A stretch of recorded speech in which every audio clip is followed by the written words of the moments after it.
My guest Ryan Boyd works on Neo4j, an open source graph database. Ryan, welcome to Software Engineering Daily. Thank you, Jeff. Good to be here. What is Neo4j? Neo4j is a graph database.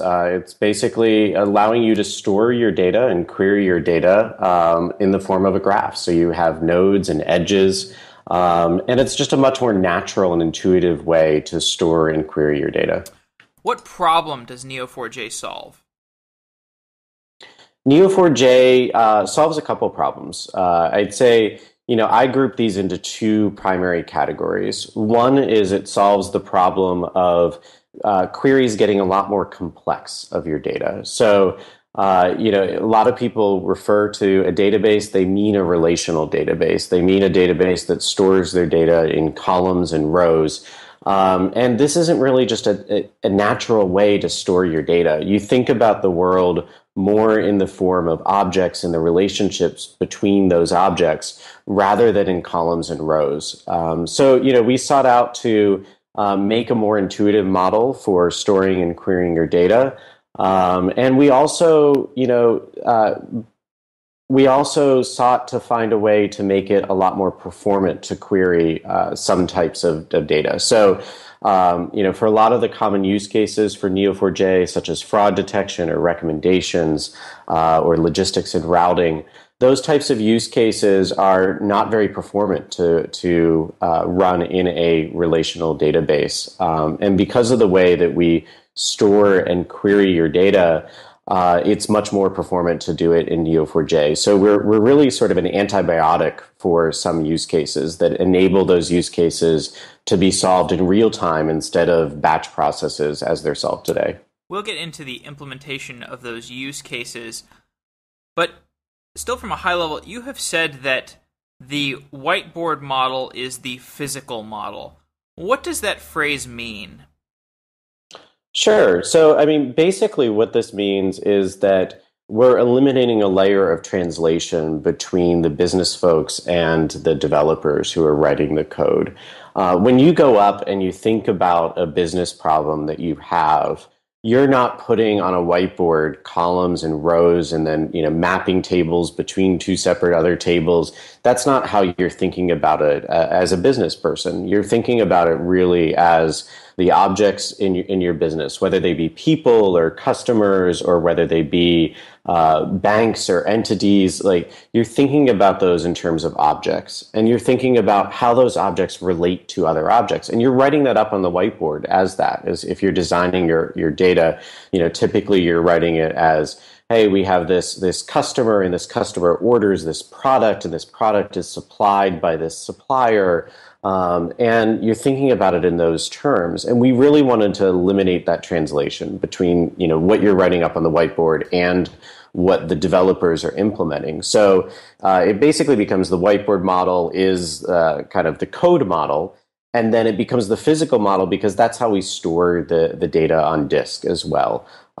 We basically store the data on disk as those nodes and the relationships, and then use what's called index-free adjacency to allow you to navigate from one relationship to another relationship, essentially with pointer arithmetic on disk or in memory, which allows us to get that performance benefit. So to clarify, you are saying that Neo4j is not a graph API to a relational database? Correct. Neo4j is a native graph database. We've implemented the storage model from ground up to allow us to have both ACID compliance as well as high performance queries on connected data. Talk more about that storage model. What is being stored in memory and what is in disk? Sure. So basically your entire model is stored on disk. We aim to have durability, and we do achieve durability of your data. So when you commit a transaction, it's on disk. So everything is stored on disk, but then we do provide caching mechanisms such that the data that is frequently accessed is also available in memory, and that just provides an additional level of performance. Disk performance keeps on improving nowadays. SSDs have made it a lot faster to access data on disk, and there's even newer technology that's being worked on by some major players in the industry that makes it even much faster than that. but still memory is kind of the nirvana. We really want to be able to access the data from memory. So we do provide caching, and a lot of our customers end up caching most, if not all, of their data in memory because memory has gotten a lot cheaper as well. But then we aim to be, and we are online transaction processing with ACID compliance. So we do have to write the data to a permanent storage mechanism on disk. Let's use the example of a social network to motivate our discussion, because social networks aren't going anywhere. Facebook is a really good example for a type of application that people frequently want to develop. If I were building a Facebook application and I wanted to have Neo4j as my database, what is represented in nodes and what is represented in edges? Sure, you can think of it as the natural language that you use to speak about these things. So the nouns are going to be represented as nodes, and the verbs are going to be represented as edges. So in the Facebook model, we have let's just simplify it, and we have people, and then we have companies, we'll say, for pages. And then we have groups. And so a group would be a type of a node. A person would be a type of a node. We call them labels. Labels are the types. And then we have the companies would be a type of a node. And then the relationship, we would say a person is friends with, maybe, as a relationship. So John is friends with Kate, where friends with is the relationship. That relates individual people, and then you might have person is subscribed to a group, and the person is following a company. Where following and subscribed to are the edges. Is there a notion of multiple tables to this database, or is it more just like one giant database or one giant table with all the different types connected? You can have multiple disconnected graphs in Neo4j, and so we have customers that do store in a Neo4j different types of data that are disconnected from each other. But that's actually one of the less common use cases, because people really use us sort of as their master data management. They try to bring all of their data together and figure out how that data is related and connected to each other. So usually the graphs are much more connected. We don't have the concept of tables per se, or namespaces of this data. Basically, you can store and query it as these disconnected graphs. Some people do go about and do create and run multiple instances of Neo4j to have entirely different data sets. And you can do that even on the same machine, just running as different ports. But that's probably a more rare use case. So you've outlined a way that people could represent a social network within Neo4j. Within that type of database, how would a query for people you may know work? Sure. So, we have a query language that we call Cypher. And Cypher should look somewhat similar to people who are familiar with SQL, but it's really optimized for graphs. And I like to call it ASCII art for graphs. So you would say, I have a user, and you can provide an alias. So say like u:user. And I am looking for the people that they are friended or that they friended. So essentially you have an arrow between that user and another user object, and friends with as the relationship in the center. And then that's kind of the grounding part of the graph. So that's the pattern you're looking for in the graph. So you surround that, and this is obviously a little difficult to describe over voice, but basically you surround that in a match statement. So you're matching that pattern in the graph. And then you have a where clause, which allows you to ground, where that is where we're going to start that query from. So we're going to start it from me to find all of my friends, for instance, and any sort of restrictions on the traversal. So maybe people that I've been that I'm friends with from college, and it would restrict the traversal just to those relationships where the my college relationship is a property of the friends with relationship. Sorry, not so easy to describe over audio, but you can definitely see great examples of that on our website. Absolutely. And I agree that it's difficult to talk about it in high level of detail, but maybe you could just to motivate it a little more, you could give one more example, maybe like finding degrees of separation between two people at whatever granularity you want to discuss it. Sure. So, I mean, oftentimes you do want to find friends that are out to multiple degrees of separation. And this is a really simple thing that you can do in Neo4j when you're describing the relationship in the query. So let's say friends with, you can actually specify an asterisk and then, the number of levels deep. So you can say 0 to 5 levels deep, and that will actually get you all of those friends within that numbers of degrees of separation. So that's, one functionality of the graph that you can use in the Cypher query. You can also do things like find shortest path. So it will return to you, let's say that, I'm friends with John, and John is friends with Kate, and Kate is friends with Sam. And I want to figure out what is the shortest path between me and Sam. Neo4j will find that path and return, basically the nodes that connect me to Sam. Are there any other common functions for social networks that make a lot of sense against Neo4j that you'd like to discuss? We do support some algorithms, such as like a PageRank algorithm and that sort of thing, which is helpful in some use cases around social networks. But I think that one thing I would like to emphasize. I know we're giving social networks as an example here, but Neo4j is really useful across a wide variety of realms. A lot of times people tend to pigeonhole graph databases into the social network use case.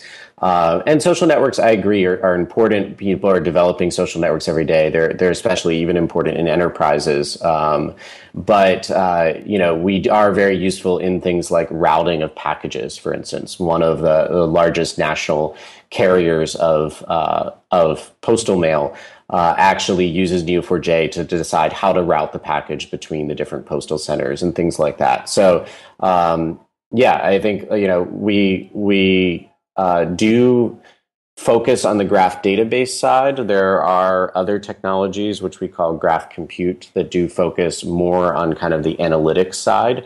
We're aiming to allow you to make sort of real-time decisions off of your data and keep that in a transactional model. We do have many customers that use the data that's stored in Neo4j to run some analytics on it with Neo4j, but then other customers that take that data and put it to other graph compute technologies, like things like Spark and GraphX, to run algorithms on their data. Sure. And we'll get into some other examples further on. I guess let's talk a little bit more about the broad functionality of Neo4j. Does Neo4j allow for continuous querying? We don't have something that we call continuous querying.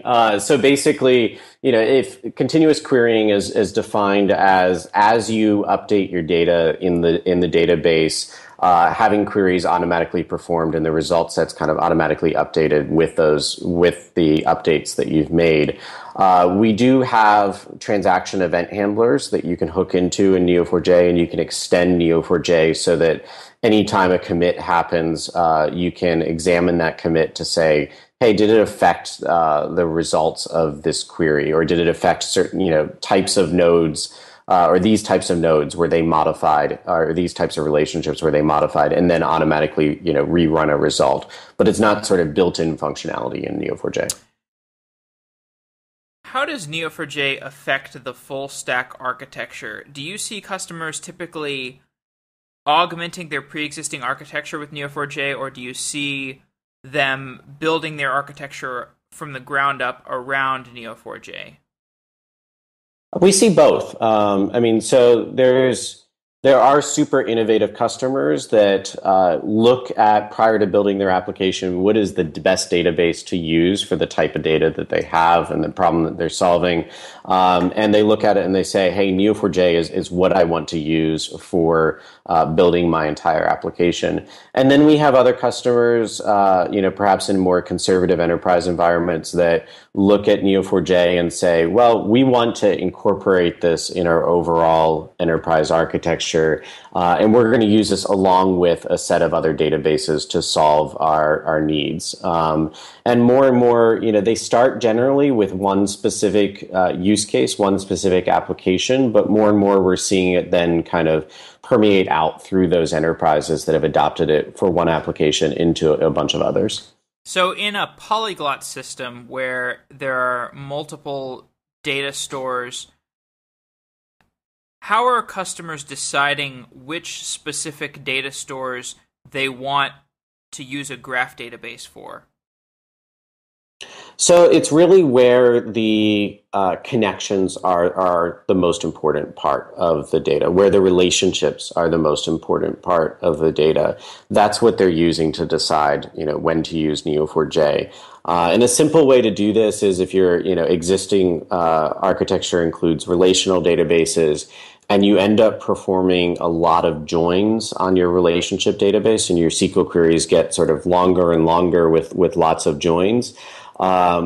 People start to look at Neo4j in those sort of circumstances because they're generally not getting the performance off of those queries that they need to make real-time decisions when there's a lot of joins and thus index lookups and that sort of thing.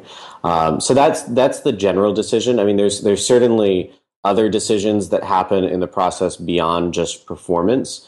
There are cases where, for instance, a document data store is a much better way to store the data. You have huge, long documents, that are maybe you even got those documents in a JSON format or something like that. Using that with Mongo makes sense. But then as you're trying to query the relationships between those documents and between that data, we found customers using us alongside Mongo in scenarios like that, and basically synchronizing the relationship database data from Mongo to Neo4j to then run those relationship queries.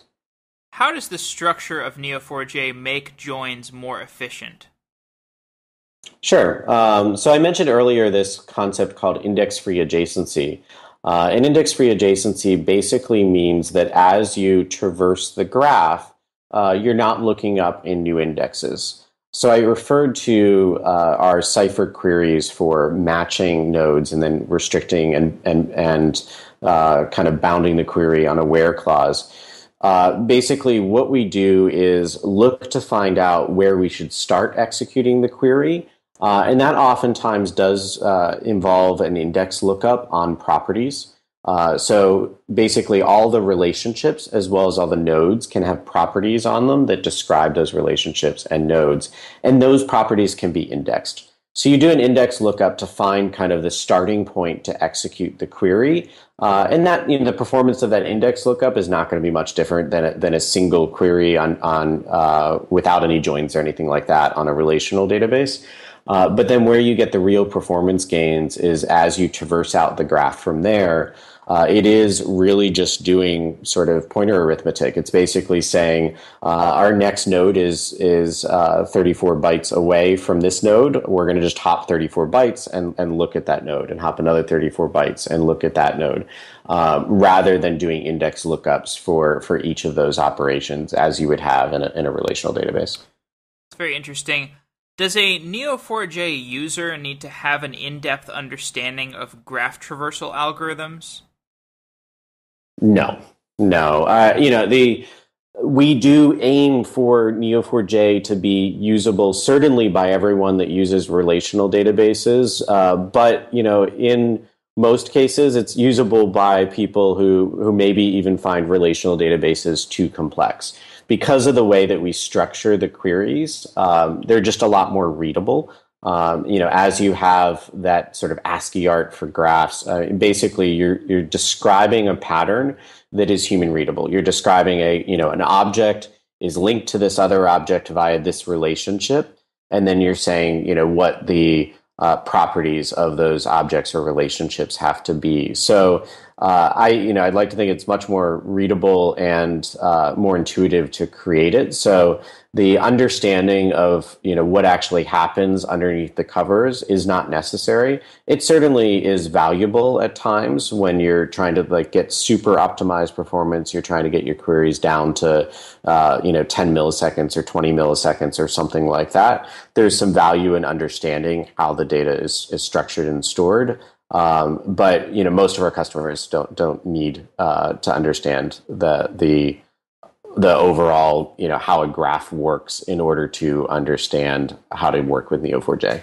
If a database user has built a relational data store and it's scaling out, they're building their application, and they realize that they're doing all these joins that could be made more efficient by a graph database, and they decide they're going to migrate to Neo4j. What is that migration process like, or what is that onboarding process like? Maybe it's more of an augmentation of their architecture with Neo4j, but what do you typically see?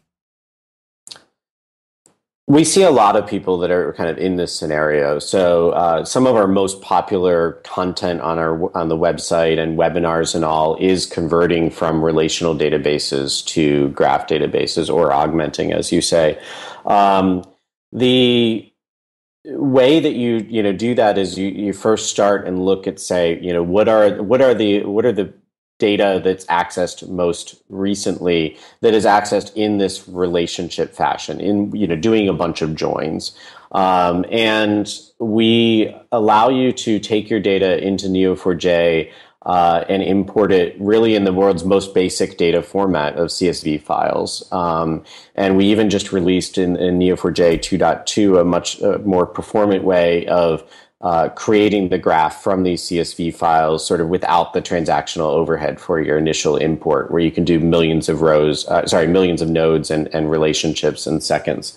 But people are kind of looking at, if they were to take their data and they currently have it in a bunch of tables, you can take each of those tables. Typically, many of those tables are going to be your nouns, are going to be, this is a user, this is a company that we work with, or this is a piece of real estate we have, and those become your nodes.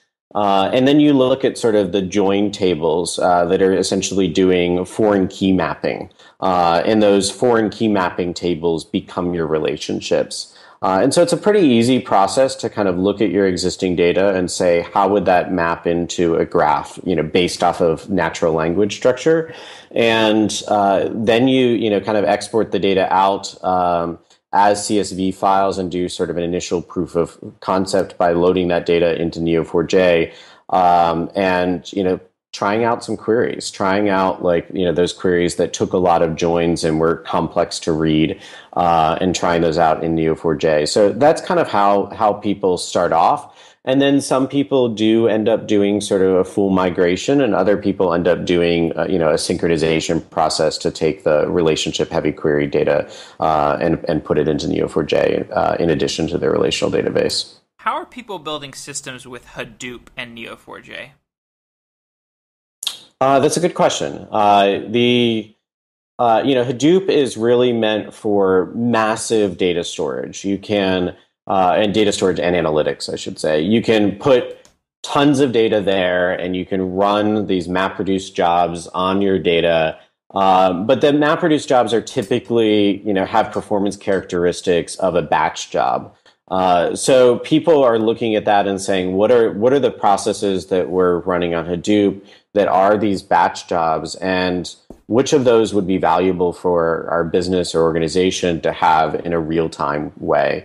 And then taking, a subset of that data out. In the other scenario that I was talking about, with regards to graph compute, at times you want to do analytics on the entire graph. You want to look at all of the vertices and all of the nodes, and you want to do analytics on all of that. And when you try to do that sort of operation where you're touching every element of the graph, that's where graph compute comes in. So we have people that take Neo4j, their underlying data is stored in Neo4j, and then they're using things like Spark and Hadoop to take that data out of Neo4j, run some compute on it, and then take the results back into Neo4j. So maybe you're calculating weights on your various edges or things like that, that then you'll use to make real-time decisions off of. So some people kind of use them in combination to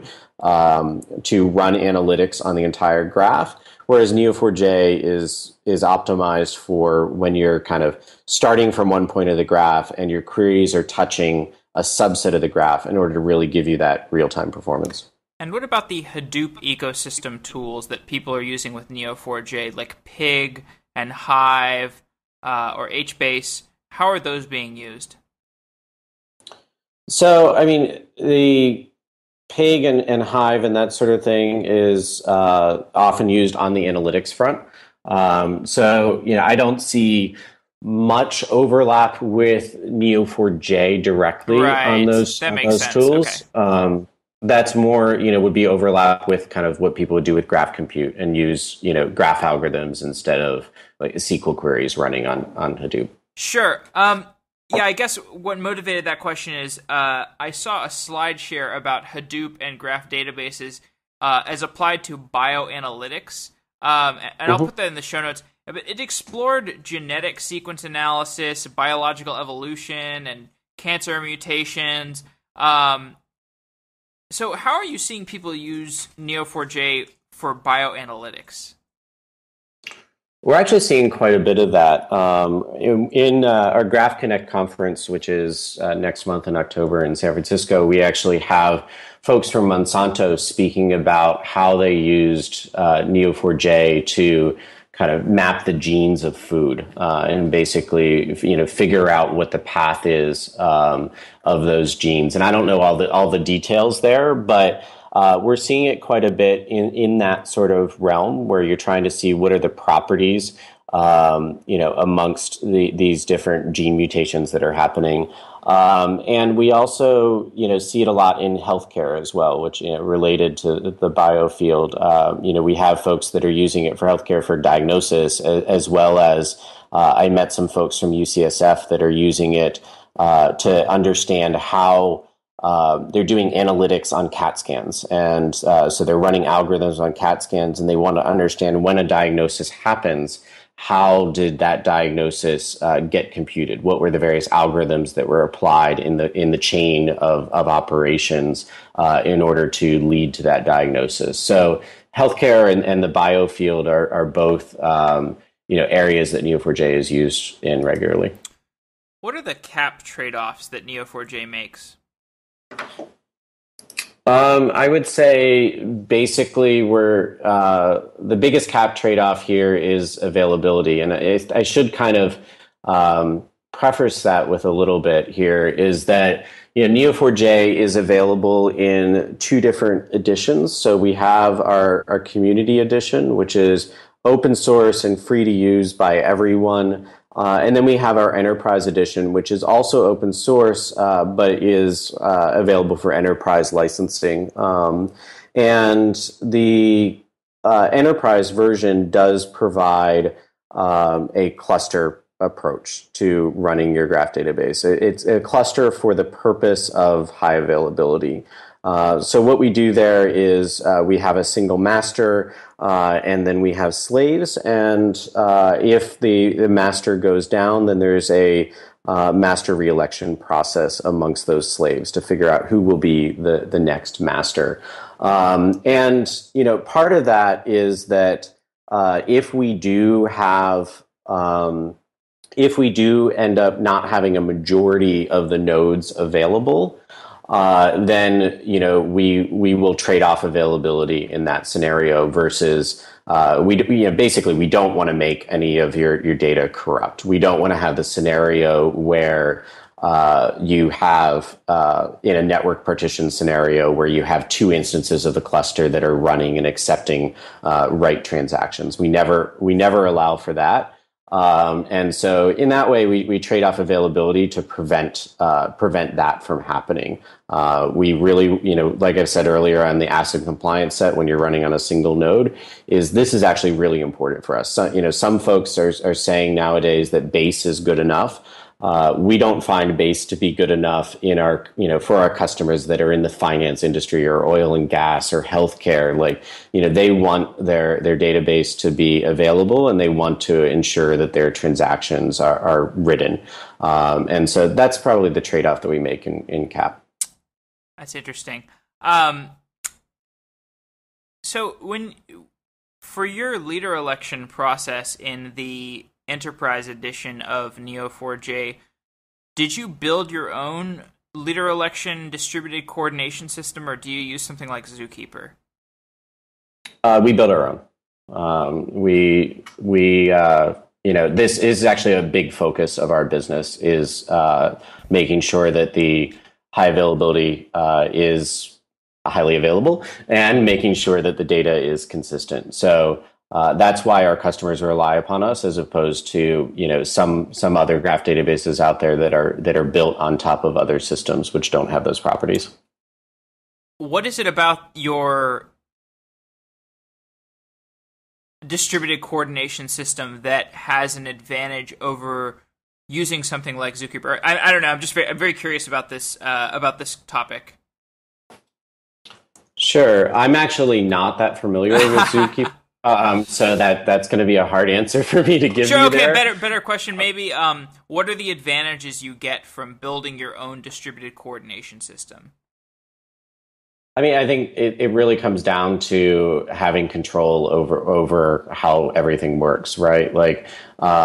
There's always advantages in taking, using other people's software in the open source world to, make your development time faster. And so we've chosen to do that in some areas. We've chosen to build on top of Java, for instance, because, of the benefits of the compiler, and because of the work that's being done, in memory optimization and cross-platform support and things along those lines.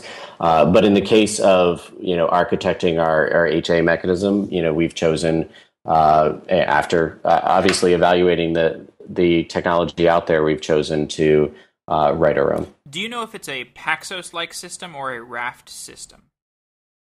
It's more in the Paxos realm. So as I've done interviews this week, there seems to be an evolution in what people think of as a database. How do you define the term database today? I think database is defined today as it always was, but sort of the common interpretation has returned back to its roots more. So what I mean by that is, if you asked someone, 15 years ago, you asked someone, spin up a database for me, it was automatically assumed that was a relational database, and probably assumed that it was, Oracle or MySQL, or maybe DB2 or things like that. But, database was sort of synonymous with a relational database, and synonymous with a database that handled queries in SQL 92. Today, I think that we've returned more to the roots of the term, and we've returned more to the idea that a database just means something where you can store, query, and access your data from applications. And exactly how that data is structured, or what the properties of storing that data, or transactions or no transactions, and all of that are really based off of what database you choose to use, rather than kind of the predetermined destiny that existed in that term 15 years ago. So I actually like where it's gone, because people actually, as computer scientists, are looking at the different options out there, and choosing amongst a lot of different options, rather than sort of having this predetermined destiny that existed, in, say, corporate IT culture back 15 years ago. Yeah, it's kind of the movement away from one size fits all. Neo4j is written in Java.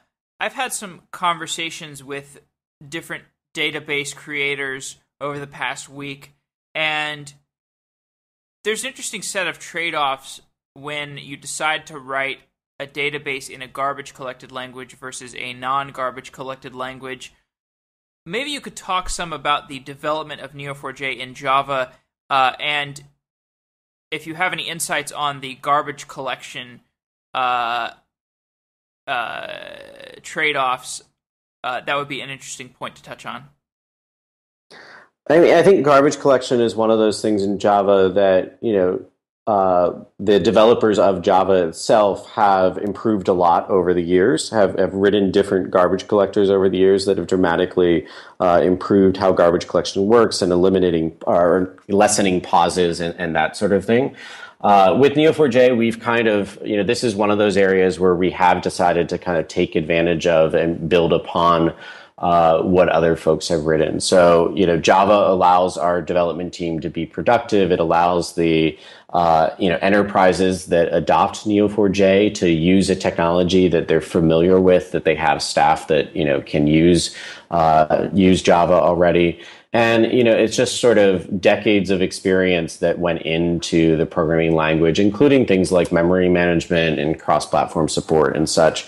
As we move forward, we're definitely looking at ways that we can optimize. And there are some cases where, we're going to be doing things outside of the way that Java traditionally does it in areas like memory management, to improve, improve our caching strategies and things like that. But we started off, by using Java with there was a good model already in place there, and we're just working on iterating in that and making it better and better over time. Could you touch on any of those unusual things you're doing that are outside the realm of typical Java applications? It's things along the lines of deciding where, we store our data and caches. So, moving the caches off the heap, for instance. In the past, the cache has just been on the Java heap, and thus has the management that's built into Java for that memory. And for a variety of reasons, and I don't know all the details here, but we've chosen to move that cache off of heap to get better performance in our caching. Could you talk more about the transaction model of a Neo4j insert or query? What degrees of atomicity do you get? Yeah, it's fully atomic. So we, like I said earlier, we do go for ACID compliance. That's one of our key, tenets of building our database, and so. We want to make sure that your transactions are atomic and they are, durable in their process as well. So when you do an insert to Neo4j, or you do an update in Neo4j, you can group all of your statements together in the Cypher query language within a single transaction. And then that transaction is, when it's committed, is written to our write-ahead log. And that write-ahead log is in a lazy fashion then written to the backend store. So we don't write immediately to the backend store, but we do write to this write-ahead log, which gives us the ability that when if the database crashes during that process, that we're guaranteeing that ACID compliance because we can reapply the operations from the transaction log. Can Neo4j ever read stale data? If you are accessing the data off of the same node that it was written to in a clustered environment, no. And so our best practice basically is when you create a cluster, you can be sticky to a particular node for doing your write operations. And that way that once your transaction has succeeded, that you don't have any sort of stale data when you do further reads from that node. And this is the structure of a lot of applications that use Neo4j to make sure that a client that performs some interaction never gets back data that is different than what they had just written to. So in that way, as long as people follow those best practices, you're never going to read stale data. We do when data does get written to the master and sent out to the other nodes, it is in an optimistic fashion. So the transaction completes when at least the master and a configurable number of other nodes have that data written to disk. But it is an optimistic operation, so that that kind of session affinity or stickiness of your clients is important. What is the open source community of Neo4j like? How does development occur? Are there any interesting nuances to the behaviors within the community? I wouldn't say nuances. I think that we started off as an open source project, and Neo4j started off in 1999. It's been a number of years that it's been in development, and it wasn't really commercialized until just a handful of years ago. So it has taken advantage of and been an active contributor to the open source community over the years. Nowadays, all the code is hosted on GitHub. Anyone can read and do pull requests to Neo4j. And I would still say, we do have a very active company that is building this technology as well, because we do have our enterprise sales. So we have, 100-person company, including dozens of software engineers who are contributing to this as well. So, I'd say at this point, probably the vast majority of the contributors to the core database, our contributions to the core database are written by Neo4j employees, but there's a huge ecosystem around Neo4j as open source software that has developed since it did start off in its roots as entirely open source and entirely free. And that community is around things like visualization tools or things like drivers for accessing Neo4j from a variety of programming languages. Neo4j, has this name implied into it, 4j, which is something we always kind of joke about internally, and that's just its roots as being, for Java. But nowadays we have people writing code in PHP, Python, Ruby, C#, etc., all sorts of different programming languages, and we rely upon the community to build those drivers and support the community who are using those drivers to access Neo4j. So there's a lot of open source goodness that we get out of the community, and we greatly appreciate that, and we actively encourage participation on GitHub and Stack Overflow, and we even just launched a new Slack channel to bring the community together and things like that. How does Slack impact the relationship that the company has with a customer? I think right now, we've definitely largely used it as a community tool. I think we launched it like 3 weeks ago or so. We have about 1,000 people on Slack. That's just a small portion of our overall community. But we've used it largely as a community communication tool, where, especially around things like those drivers, authors, they can talk amongst each other. People in the community can ask them questions. I think the biggest thing with Slack and some of these other tools is it really kind of personifies the people who are doing this development of either the open source side or either open source and free software development, or the people that are working on our enterprise product, people having a real name behind it and feeling like they're interacting with the company in real time as they are. And that, that just has a lot of benefits to build trust and build the relationships between individuals. So, I've seen communication on there that's about Neo4j, but, also people will just talk about random topics. And I think we're seeing, somewhere around, 50% of the communication that's on our Slack channel as being direct messages between users as opposed to things that are happening in channels. So it's just giving a better way for them to connect that is more instantaneous than previous channels that people would use, whether it be GitHub issues or Twitter or things like that. It's a fascinating development. Could you talk more about the origin story of Neo4j? Yeah, so Neo4j really started off, like I was saying, 1999. It was the group of founders were developing software for enterprise CMS in Sweden. And they ran into some challenges on performance, as a lot of people do. They were using a relational database. They had about 20 software engineers working on this project, and they found that 10 of their software engineers were working on the underlying database. And this was a CMS largely to help photographers classify and group their photographs. And it just seemed like a natural graph problem to the founders, and they were surprised that they didn't see more out there, in terms of graph technology. So, standard do the property graph model on a napkin scenario, and they started building it for this company, and then eventually they kind of spun out and started working on it as a open source project with kind of the first official release happening in 2007.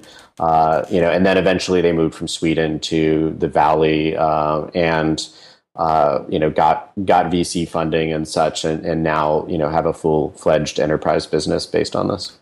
Why did it take 8 years to get to an initial release? I think it was mostly the idea that they were working on this in just a percentage of their time. They were focused on the business problem that the company that they were working for had, and solving that business problem, as opposed to making it a general purpose graph database for the whole world to use. But they still stuck towards that path eventually. And developing a database isn't exactly easy. There are folks that have said that, if they had known that it would take this long to develop a database, it might not have been a path that they would have gone down. But and that's because it's just complex software to write, especially when you're trying to get the guarantees and all that we're looking for with asset compliance and such. So it takes a lot of time, and but now we have well over 100 enterprise customers, and we have tens of thousands of users around the world using our database. So it's been a path that's been worthwhile. What are the most important features that are being worked on in Neo4j that we haven't discussed yet? Really, a lot of our focus is around performance optimization. And so there are a couple different areas. One is doing performance optimization of the underlying database. And then the second is, performance optimization of the queries themselves. So, Neo4j originally started off as sort of a Java embedded traversal framework. Basically, Neo4j handled all the transactions and handled the underlying data store, but you sort of manually wrote in Java code how you would traverse the graph to answer the problems that you have. And then, we decided that we wanted to make it a lot easier for people to query their data. So we created this Cypher query language. And the Cypher query language, there's a lot that goes into making that Cypher query language performant. And so we just released a new cost optimizer on the query and analyzing the Cypher queries, and we're continuing. We have a whole team devoted to improving the performance there. And then the other area on performance that we're looking at is remoting APIs. So currently we have the Cypher language gets sent over HTTP to execute on Neo4j's servers, or on the Neo4j servers that are running in your enterprise. And the HTTP has a lot of overhead, right? No matter how much you try to eliminate that overhead, just HTTP by its very nature, at least 1.1, has a significant amount of overhead. So we are creating a binary remoting protocol that eliminates some of that overhead. And with the new binary remoting protocol, we have a lot of work that we're doing around the drivers and such as well. And some of it is, we're writing some of the core underlying low-level drivers in various languages, but we're getting the community, really spun up around adapting the other higher-level drivers that they've already written in the community to use this remoting API so that people can have faster query times in Cypher. Ryan Boyd, thank you for coming on to Software Engineering Daily. It's been a pleasure talking to you about Neo4j. It's been a pleasure talking to you too, Jeff. Thanks for having me.